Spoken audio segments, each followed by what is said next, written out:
এখন নানাবিধ সমস্যার দেখছি যে পুরো পৃথিবী জুড়ে মুসলমানদের, সেটি সিরিয়া হোক, সেটি ফিলিস্তিন হোক, বিভিন্ন জায়গাতে কখনো সামরিক প্রবলেম, কখনো বা অর্থনৈতিক সমস্যা, বিভিন্ন রকমের সমস্যা দেখছি। আপনি যদি মোটা দাগে একটু সংকটগুলোকে চিহ্নিত করে দেন যে আসলে এই মুহূর্তে মুসলিম বিশ্বের কি কি মৌলিক সংকট রয়েছে। আমি আমার নিজের বিবেচনায় যদি আমি এটা নিয়ে ভাবলে অনেক সময় আমার চোখে যেটা লাগে অথবা আমার হৃদয়ে যে বিষয়গুলো ভেসে ওঠে, আমি খুব হাড়ে হাড়ে উপলব্ধি করি মুসলিম উম্মার এখন সবচেয়ে বড় সংকট আমার কাছে মনে হয় যে আমরা আল্লাহ সুবহানাহু ওয়া তাআলা এই জাতিকে, এই উম্মাকে তিনি পাঠিয়েছিলেন জ্ঞান ভিত্তিক উম্মা করে। আমরা সেই জ্ঞান থেকে, জ্ঞান চর্চা থেকে, জ্ঞান বিজ্ঞানের যে চর্চাটা ছিল আমাদের অতীতের সোনালী যুগের আমাদের যে সম্পদ হিসাবে ছিল, অ্যাসেট হিসাবে ছিল, আমরা সেই জায়গা থেকে সরে আসবার কারণে আমাদের নানান অনুষঙ্গ তৈরি হয়েছে। আমার কাছে মনে হয়েছে এটা এভাবে যে কোনো মানুষের দেহের ভিতরে যদি ক্যান্সার যদি বাসা বাঁধে তাহলে তার সমস্ত ইমিউনিটি শক্তিটা কিন্তু দুর্বল হয়ে যায় এবং ওই মানুষের দেহের টিস্যুগুলো এতটা দুর্বল হয় যে অন্য কোনো অসংখ্য রোগ তৈরি হয়। ওই রোগগুলো আপনার করার জন্য মানে সমাধান করার জন্য অন্য কোনো মেডিসিন আর শরীরে কাজ করে না। তার মানে ক্যান্সার যদি হয় তাহলে সমস্ত শরীরের যে ইমিউনিটির শক্তি বা রোগ প্রতিরোধ করবার ক্ষমতাটা এটা যেমন নষ্ট হয়ে যায়। মুসলিম উম্মার আমার কাছে মনে হয় যে সবথেকে বড় প্রবলেম আমার কাছে দেখা দিয়েছে, আমার কাছে মনে হয় যে তারা জ্ঞান ভিত্তিক যে জীবন মানে চর্চা করা দরকার, জীবন চালানো দরকার ছিল, সেই জ্ঞানটাকে আমরা ছেড়ে দিয়েছি। যেটা আল্লাহ সুবহানাহু ওয়া তাআলা মানে নামাজ, রোজা, হজ, যাকাত সব কিছুর উপরে তিনি প্রথম বলেছেন ইকরা বিসমি রাব্বিকাল্লাযী খালাক। তো এই যে জ্ঞান বিজ্ঞানের আমরা জানি যে আব্বাসীয় খেলাফাত, উমাইয়া খেলাফাত, এই যে আমাদের সোনালী ইতিহাস, স্পেনের যে 800 বছরের মুসলমানদের শাসন, সেখানে কি হয়েছিল, বাগদাদ কর্ডোবার কথা তো আমরা জানি কি হয়েছিল সেখানে দারুল হিকমার ভিতরে হাজার হাজার লক্ষ লক্ষ জ্ঞানী, গুণী, তাপস, বিজ্ঞানী, কবি, সাহিত্যিক তৈরি হয়েছিল। কোথায় সেই ইতিহাস? আমরা সব কিছু ভুলে গিয়েছি, সব হারিয়ে ফেলেছি। তো এই জ্ঞান চর্চাটা আজকে না থাকবার কারণে আমাদের আরও অনেক কিছু তৈরি হয়েছে। এখন আপনি বলতে পারেন বর্তমান পৃথিবীতে ইহুদি খ্রিস্টানরা তারা মুসলিমদের উপরে নির্যাতন করে, নিপীড়ন করে, অত্যাচার করে। হ্যাঁ, এগুলো কেন করছে? আমরা সেই জ্ঞান বিজ্ঞানে আমরা কি হতে পারিনি, আমরা অগ্রসর হতে পারিনি। আমাদের হাতে সেই পারমাণবিক মানে যে শক্তিটা আমাদের কাছে নেই, আধুনিক তথ্য প্রযুক্তি আমাদের কাছে নেই।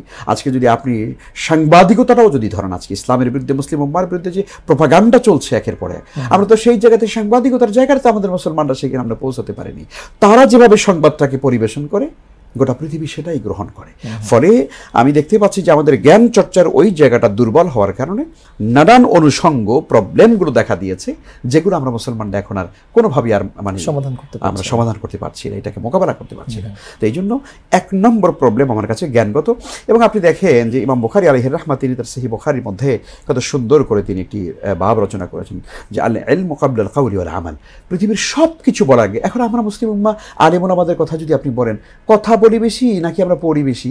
আমরা কথা বলি বেশি, আমাদের জ্ঞান চর্চা কম, জ্ঞান নেই, লেখালেখি নেই, পড়া কম, জানাশোনা কম, কিন্তু আমরা কথা কিন্তু বলছি। ইমাম বুখারী আলাইহির রাহমাত তিনি সুন্দর করে বলেছেন আল ইলমু ক্বাবলা আল কাওল ওয়াল আমাল, কথা বলার আগে, কাজের আগে ইলম, আগে ইলম, আগে জ্ঞান, আগে জ্ঞান চর্চা করো। তো সুতরাং এই জ্ঞান চর্চার অভাব, এটা আমার কাছে বড় একটা প্রবলেম মনে হয়। 1 নম্বর এটা। আরেক নম্বর হচ্ছে আপনার আরেকটা যে প্রবলেম, সেটি হচ্ছে যে আমরা মুসলিমরা আমরা বিজ্ঞান মনস্কতা থেকে ফিরে এসেছি। আমরা মনে করছি এটা দুনিয়ার জ্ঞান।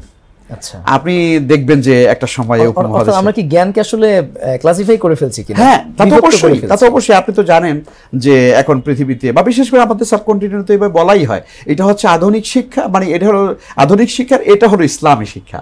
তো অথচ ইসলামী শিক্ষা বলে আলাদা কোনো শিক্ষা নেই, আধুনিক শিক্ষা বলে আলাদা কোনো শিক্ষা নেই। এটা কিন্তু ইনক্লুসিভ এই শিক্ষা ব্যবস্থাটা ইনক্লুসিভ। এটা অতীতে ছিল।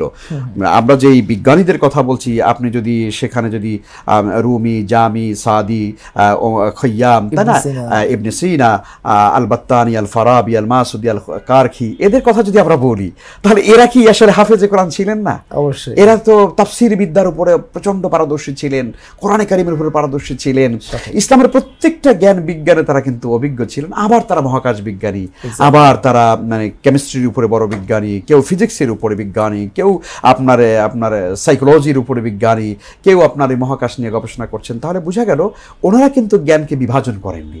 এখন এটি আমাদের শত্রুদের একটা বড় সফলতা যে তারা মুসলমানদের মধ্যে এইটা ঢুকিয়ে দিতে সক্ষম হয়েছে যে ইসলামী জ্ঞান হলো এটা আর এটা হলো জাগতিক জ্ঞান, সুতরাং তোমরা ইসলামী জ্ঞান নিয়ে থাকো, তোমাদের ইংরেজি পড়া হারাম। আমরা তো বেশি দিন না, এটা তো 280 বছর আগে এই ফতোয়া দেওয়া হয়েছিল যে মুসলমানের বাচ্চারা ইংরেজি পড়তে পারবে না, কারণ ইংরেজি পড়ে তারা ইংরেজ হয়ে যাবে। এটা আমরা জানি। এই ফতোয়া দিয়ে আসলে কতটা ক্ষতি হয়েছে সেটা সবাই এখন হারে হারে টের পাচ্ছি আমরা। তাহলে বুঝাই গেল যে জ্ঞান বিজ্ঞানকে আমরা বিভাজন করে আমরা আলাদা করে করবার কারণে আমাদের সমস্ত শক্তি সামর্থ্য, আমাদের যে আধুনিক যে জায়গাতে আমাদের যে অবস্থানটা, সেটা আমরা হারিয়ে ফেলেছি। রাসূল সাল্লাল্লাহু আলাইহি ওয়াসাল্লামের যে বিখ্যাত হাদিস যে আলা ইন্নাল কুওয়াতার রামি, আলা ইন্নাল কুওয়াতার রামি, তো কোথায় গেল সেটা যে ক্ষেপণাস্ত্রের ভেতরেই তোমাদের শক্তি রয়েছে। তো যেই জাতির নবী বলে দিয়েছেন ১৫০০ বছর আগে যে আলা ইন্নাল কুওয়াতার রামি, যা নিক্ষেপণযোগ্য জিনিস সেটার ভেতরে ক্ষমতা রয়েছে, পাওয়ার রয়েছে, সেটা তোমাদেরকে অর্জন করতে হবে। আল্লাহ সুবহানাহু ওয়া তাআলা সেটা তো কোরআনে কারীমের মধ্যে বলে দিয়েছেন, তাই না? অথচ আমরা কিন্তু সেই জায়গা থেকে অনেক দূরে সরে এসেছি। ওয়াইদুল্লাহুম মাসতাতু মিন কুওয়া ওয়া মিন রিবাতিল খাইল। তো সেজন্য আমি মনে করি যে আমাদের আসলে মূলত এই বিজ্ঞান আর ইসলামী শিক্ষাকে আলাদা করার কোনো সুযোগ নাই, উভয়কে একত্রিত করে এই জাতিকে আবারও সামনের দিকে এগিয়ে যাওয়া হয়েছে। এই আপনি যে দুইটা পয়েন্ট বললেন, এর বাইরে যদি আমরা মুসলিম উম্মার মধ্যে যে বিভাজন আমরা লক্ষ্য করি, অর্থাৎ একতা না থাকা, কিংবা মুসলিম উম্মা যে কোরআন হাদিস থেকে দূরে সরে গিয়ে, বা যেটাকে আমরা এভাবে বলতে পারি যে আধ্যাত্মবাদ থেকে কিছুটা দূরে সরে যাওয়া, এগুলোও কি আসলে সংকট হিসেবে আপনি চিহ্নিত করবেন? এগুলো তো একদম দৃশ্যমান সংকট, শুধু সংকট না।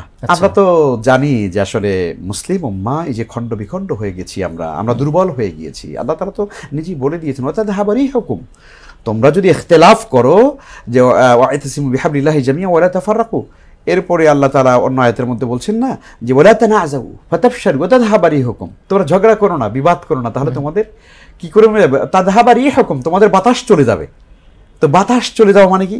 বাতাসটাই হচ্ছে আসলে মূলত একটা চাকা চলে, সেটা হাওয়ার উপরে চলে, বিমান চলে তাও হাওয়ার উপরে চলে, পৃথিবীর আপনি সমুদ্রের ভিতরে যদি একটা জাহাজ চলে তাও কিন্তু হাওয়ার মাধ্যমে, হাওয়ার ছাড়া কিন্তু সমুদ্র এটা চলবে না। তার মানে হচ্ছে রাসূল সাল্লাল্লাহু আলাইহি ওয়াসাল্লাম কি সুন্দর শব্দ আল্লাহ তাআলা বললেন যে ওয়াতাযহাবা রিহুকুম, তোমাদের বাতাস বা পাওয়ার যেটা, তোমাদের যে শক্তিটা সেটা তোমাদের দুর্বল। কোনো চাকা যদি পাঞ্চার হয়ে যায় তাহলে চাকা চলে না, বাতাস বের হয়ে চলে যায়। তো আল্লাহ সুবহানাহু ওয়া তাআলা বলছেন তোমাদের শক্তি বা তোমাদের বাতাস এটা বেরিয়ে চলে যাবে, তোমরা আর সামনে দাঁড়িয়ে থাকতে পারবে না, অতএব ঝগড়া করবে না তোমরা। এই জন্য আমাদের যতগুলো দুর্বলতা, মুসলিম উম্মার সংকটের অন্যতম এখন কারণ হচ্ছে আমাদের ঝগড়া করা, বিবাদ করা, বিসংবাদ করা, কাফের ফতুয়া দেওয়া। এটা তো আমাদের দেশে মাশাআল্লাহ খুবই মারাত্মকভাবেই চলছে। এক হুজুর আরেক হুজুরকে কাফের ফতুয়া দিতে পারলে উনি মনে করেন যে আমি সবার উপরে উঠে গেলাম। তো এই যে ফতোয়ার শব্দ আল্লাহরই শব্দ, কিন্তু এটা কখনো কখনো আমরা একটু অন্যভাবে বলি ফতোয়াবাজি। এইটা করতে গিয়ে আসলে মূলত আমাদের ভিতরে চরমভাবে অনৈক্য সৃষ্টি হয়ে গিয়েছে। আল্লাহ যেটা নিষেধ করে দিয়েছেন ওয়াতাসিমু বিহাবলিল্লাহি জামিআন ওয়া লা তাফাররাকু, তোমরা আল্লাহর রজ্জুকে ঐক্যবদ্ধভাবে ধারণ করো, পরস্পর বিচ্ছিন্ন হয় না। তো সুতরাং আমরা মনে করি যে আমাদের ঐক্যবদ্ধ হতে হবে। এখন দেখেন বড় মজার ব্যাপার, ঐক্যবদ্ধ হওয়ার কথা আমরা সবাই বলি, মানে যে ঝগড়া করছে, যে আরেকজনকে কাফের হতে দেয়, সেও কিন্তু বলে ঐক্যবদ্ধ হওয়ার কথা। কিন্তু ঐক্যবদ্ধ হব কেমনে আমরা? এই পদ্ধতি কিন্তু কেউ বলে না। ঐক্যবদ্ধ হওয়ার পদ্ধতি আল্লাহ নিজে বলে দিয়েছেন ওয়াতাসিমু বিহাবলিল্লাহি জামিআন, তোমরা আল্লাহর রজ্জুকে ধরো। অর্থাৎ কোরআনে কারীম কেন্দ্রিক যদি আমরা একতাবদ্ধ হতে না পারি তাহলে আমাদের ঐক্য হওয়ার কোনো সম্ভাবনা নাই। এই জন্য আমরা যদি চিন্তা করি যে আমরা মাযহাব কেন্দ্রিক ঐক্য হব, আসেন সবাই হানাফি মাযহাব হয়ে যাই, আপনি বলেন তো কিয়ামত পর্যন্ত হবে? সম্ভব না তো। কারণ আমি হয়তো হানাফি মাযহাব পছন্দ করি, অথবা আপনি করেন, আমি হয়তো অন্যটা পছন্দ করি, তাই না? আবার তরিকা, আসেন তরিকার ভিত্তিতে এক হয়ে যাই, সম্ভব না। তাহলে উম্মা কনসেপ্টকে বাস্তবায়ন করা সম্ভব হবে যখনই আমরা আসলে মূলত আল্লাহর রজ্জুভিত্তিক আমরা এক হওয়ার চেষ্টা করব, কোরআনে কারীম কেন্দ্রিক এক হওয়ার চেষ্টা করব, তখনই আমাদের ঐক্যবদ্ধ হওয়ার সুযোগ। ইউএফটি ফার্স্টের সাথে ট্রেড করুন যে কোনো জায়গা থেকে, ক্যাম্পাসে ক্লাসের ফাঁকে, ঢাকার জ্যামে বসে কিংবা ঘরে বসে। ট্রেডিং এখন হাতের মুঠোয়, তাই ট্রেড করুন যখন খুশি, যেখানে খুশি।